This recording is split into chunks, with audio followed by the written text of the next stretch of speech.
Luna మరియు మాయమైన అటవీ సాహసయాత్ర.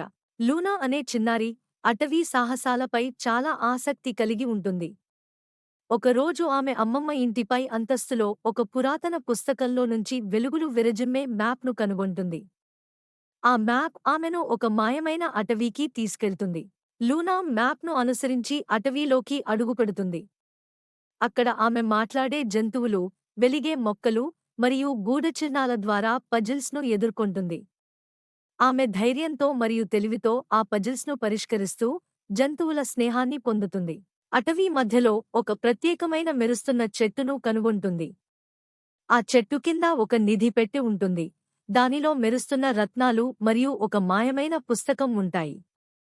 ఆ పుస్తకం అటవీ గాథలతో నిండి ఉంటుంది. లూనా ఆ పుస్తకాన్ని తీసుకుని ఇంటికి తిరిగి వస్తుంది.